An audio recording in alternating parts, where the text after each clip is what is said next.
Ya wajhas sururi, wahai wajah sumber semua kebahagiaan. Mau bahagia? Mau bahagia? Ceritakan Nabi Muhammad SAW di rumah kita. Ceritakan akhlak Nabi Muhammad di majelis kita. Maka dulu seorang imam berkalam, seingat saya namanya Al-Jauhari. Siapa yang punya kitab Imam Tirmizi, kitab hadis di rumahnya, seakan-akan Nabi berkalam setiap hari di rumahnya. Maksudnya kalau dibaca, kalau dia baca. Nah di rumah punya kitab hadis nggak? Nggak punya. Handphonenya apa Pak? Anti Cina ya? Handphonenya Cina. Yang handphonenya Apple mana? Katanya anti Amerika ya. Kita ini seling aneh. Baca WA anti Cina, handphonenya Oppo dan Vivo. Ya. Baca WA anti Amerika, handphonenya Apple. Menurut saya itu orang bahlul, bahlul.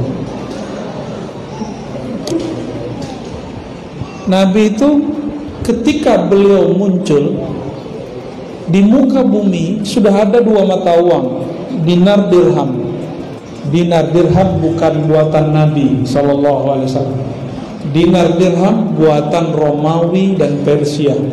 Nabi kemudian ikuti, maka menggunakan mata uang mereka, alat tukar mereka, bukan berarti kita bagian dari mereka, kan bab muamalah. Ya. Kembali ke sini. Misla husnik ma ra'aina qad ya wajhas sururi. Seperti wajahmu wahai baginda, kami tidak pernah memandang sama sekali. Ya wajhas sururi, wahai sumber kebahagiaan kami. Anta syamsun, anta badrun. Kalau bahasa biasanya, engkau ibarat rembulan, itu biasa. Tapi kalau dikatakan anta syamsun, engkaulah sang pelita itu. Syamsun, ada namanya Samsul? Pak Samsul enggak? Suaminya ada namanya Samsul. Tuh, suaminya Samsul. Samsul Pak Samsu? Yang benar sebenarnya Samsul, Samsu atau Syams. Ya, cuma karena udah jadi merek rokok tertentu, lain lagi deh ya. Anta syamsun, engkaulah sang pelita hakiki itu. Kata Imam Nawawi, pelita yang kamu lihat matahari, surya, bahasa lamanya kan surya. Surya, pelita bahasa sastra. Surya bahasa Kawi, bahasa orang Sanskerta. Bahasa Arabnya syams, bahasa Indonesianya matahari. Sama aja itu. Matahari pagi terbit, sore terbenam. Tapi pelita hakiki bernama baginda Nabi Muhammad, dia tidak boleh terbit dan terbenam. Dia senantiasa wujud, diwujudkan Allah Subhanahu wa ta'ala. Anta badrun, jika siang engkaulah pelitanya, jika malam engkaulah rembulannya.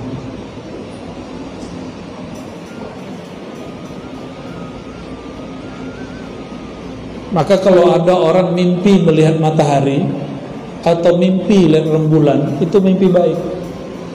Karena itu ibaratnya Rasulullah Sallallahu Alaihi Wasallam. Ya, itu mimpi bagus. Dulu saya waktu nyantri sering sekali mimpi matahari, mimpi bulan. Ya.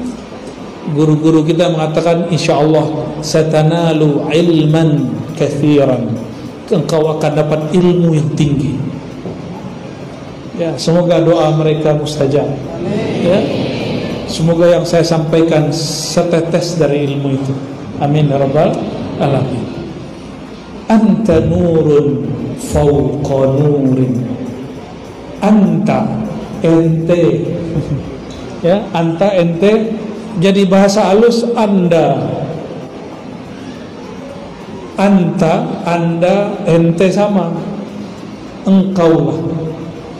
Nur, fawqa nur, cahaya, tapi lebih terang dari cahaya rembulan dan cahaya matahari. Kalau cahaya bulan terangnya tidak terlalu terang, cahaya matahari silaunya membuat mata perih. Tapi cahaya Rasulullah tidak terlalu terang, tapi cukup, juga tidak terlalu redup, sungguh syahdu di dalam qalbu. Maka orang yang memandang wajah Nabi, ada yang terpandang cuma cahaya, ada yang terpandang seperti matahari, kemilau, tidak sanggup dia lihat. Ada yang memandangnya rupa manusia, ada yang memandangnya rupa-rupa macam-macam, indahnya bukan main. Maka setiap sahabat menceritakan Nabi berlainan-lainan. Ada yang menceritakan rambutnya. Satu kali sahabat Nabi Jabir bin Abdullah mengatakan, bulan purnama di atas kami, di bawah ada Rasulullah menggunakan baju beliau putih, terus kemudian ada jubahnya berwarna merah marun. Orang kulitnya campuran antara Arab, Mesir, Babilonia. Jadi kulit Nabi itu sudah mix, tidak hitam, tidak sawo mateng, enggak juga putih pucat, sedang. Lihatlah Habib yang paling bening kulitnya, kira-kira Rasulullah seperti itu, lebih indah dari itu. Orang yang kulitnya seperti itu dipakaikan jubah merah marun, ada mata bulan di atas. Apa kata Jabir? Aku pandang rembulan, aku pandang yang di bawahnya. Ternyata yang di bawahnya lebih tinggi dan lebih kuat syahdu cahayanya dibanding yang di atas sana. Inilah nur fawqa nur, cahayanya lebih kuat dari cahaya rembulan. Ini sahabat Nabi yang bercerita. Abdullah bin Zubair juga mengatakan itu. Semua sahabat mengatakan itu. Orang mengira kalau belajar sunnah wajahnya harus kenceng, kiai. Gini, bid'ah, salah, nar, tahu nar nggak? Jadi orang mengira kalau hijrah belajar sunnah wajahnya harus sangar, lurus bersaf. Itu bukan hadis Nabi. Bahwa meluruskan saf dengan wajah yang sangar itu bukan hadis Nabi.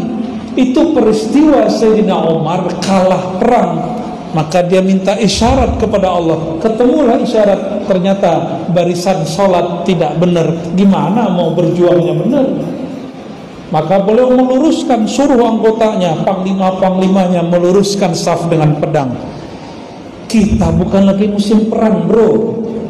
Ya akhi, kan pakai akhi biasanya. Jangan sembarangan menggunakan riwayat salafus soleh di zaman sekarang. Jadi nggak boleh sembarangan, harus ada ilmunya. Tidak semua teks yang kita baca langsung bisa diturunkan di zaman ini. Ada ilmu yang menghubungkan jarak antara kita dengan Rasulullah dan sahabat itu 1400. Maka pemahaman teks yang terjadi dulu itu ada kondisi yang beda dengan hari ini. Ya.